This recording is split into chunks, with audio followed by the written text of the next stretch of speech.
kep kang wudung kambo pahune atip ngadang barana wolom brai.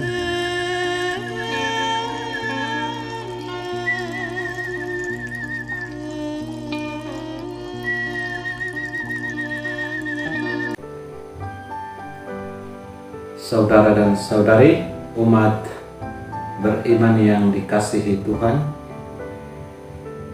kembali lagi kita berjumpa pada hari Minggu biasa yang ke-6. Mari kita siapkan hati untuk mendengarkan Injil Tuhan. Dalam nama Bapa dan Putra dan Roh Kudus. Amin. Inilah Injil Yesus Kristus menurut Lukas. Sekali peristiwa, Yesus turun dari sebuah bukit bersama dengan ke-12 rasul dan berhenti pada suatu tempat yang datar.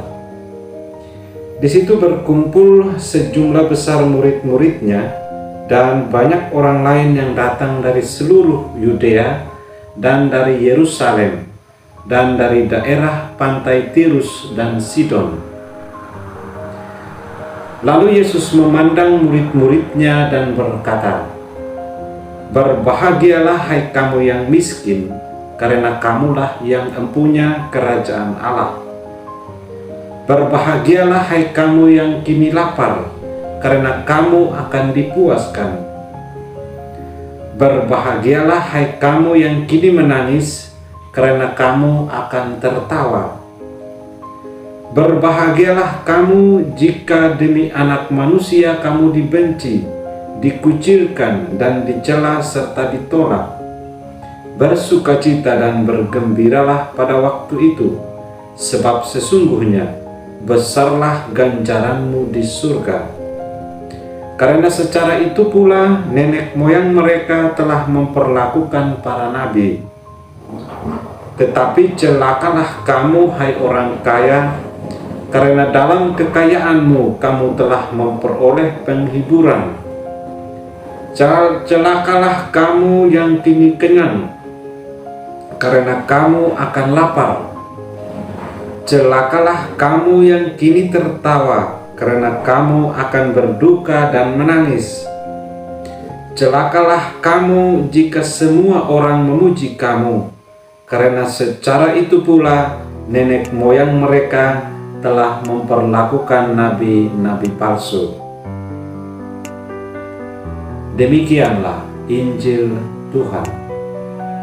Terpujilah Kristus. Saudara-saudari yang dikasihi Tuhan, renungan singkat yang dapat kita refleksikan, yang dapat kita petik dan kita pelajari dari bacaan Injil hari Minggu biasa ke-6 ini adalah bahwa kita semua diajak untuk merefleksikan diri kita, melihat diri kita.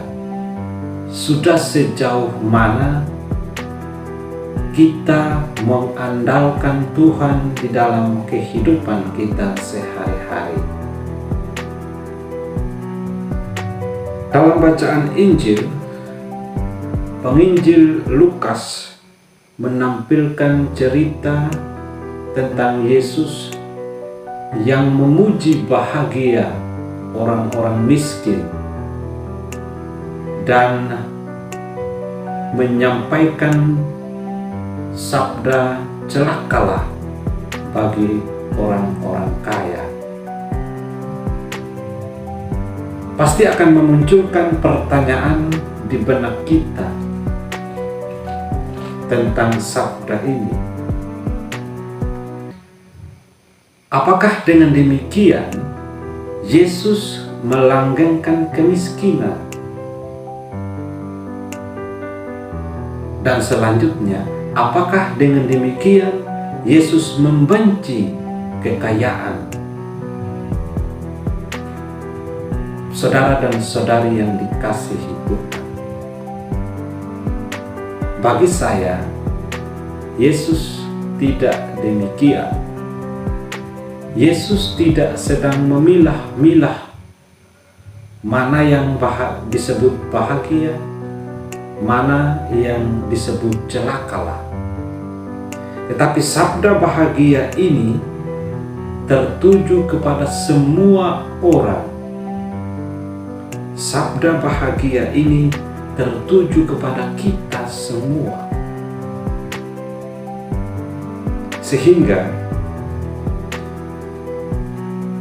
realitas hidup yang ditampilkan dalam Injil ini, yakni realitas kemiskinan dan kekayaan, adalah dua sisi hidup, dua realitas hidup kita manusia. Dan dua realitas hidup inilah sebagai alat ukur sejauh mana kita mengandalkan Tuhan dalam hidup kita. Dua realitas hidup ini ingin menegaskan bacaan pertama dari Nabi Yeremia. Nabi Yeremia dengan sangat keras mengatakan, "Terkutuklah orang yang mengandalkan manusia, diberkatilah orang yang mengandalkan Tuhan." Saudara-saudari yang dikasihi Tuhan,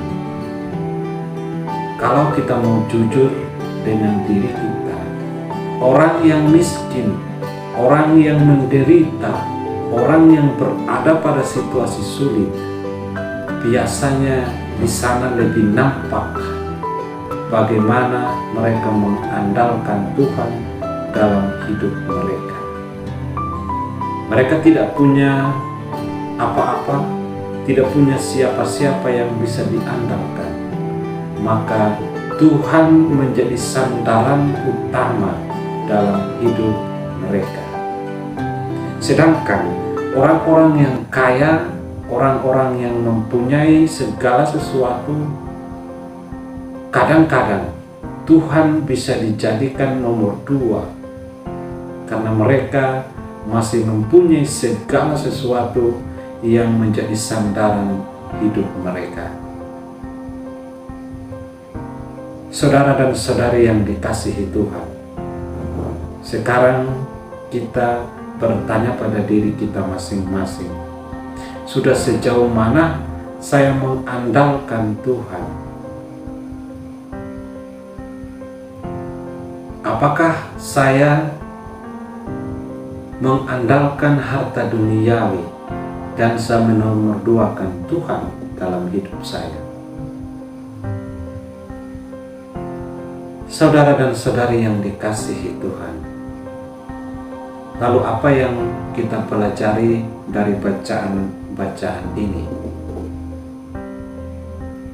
Yang pertama, bahwa kemiskinan tidak hanya berkaitan dengan materi, tetapi bisa jadi batin hidup kita juga mengalami kemiskinan. Miskin akan cinta, miskin akan rasa aman, miskin akan kedamaian, miskin akan kesejahteraan. Dan solusinya adalah mengandalkan Tuhan, datang kepada Tuhan. Yang kedua, dalam situasi apapun hidup kita, percayalah bahwa Tuhan tahu itu, Tuhan mengerti dan memahami kita. Dan kalau kita menyandarkan hidup kita kepada Tuhan, percayalah, cinta kita akan peroleh, rasa nyaman kita akan peroleh, rasa damai kita akan peroleh. Dan yang ketiga, setiap kali kita merayakan Ekaristi, kita datang kepada Tuhan dengan penuh rendah hati, kita mendengarkan sabdanya, kita menerima tubuh dan darah putranya, dan disitulah sabda bahagia sungguh-sungguh tinggal dan merasuki seluruh kehidupan kita.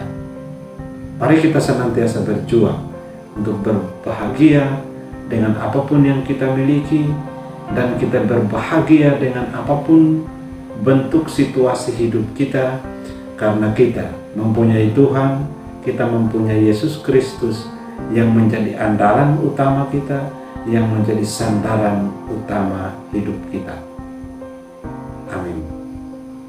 Tuhan memberkati kita, Bapa dan Putra dan Roh Kudus. Amin.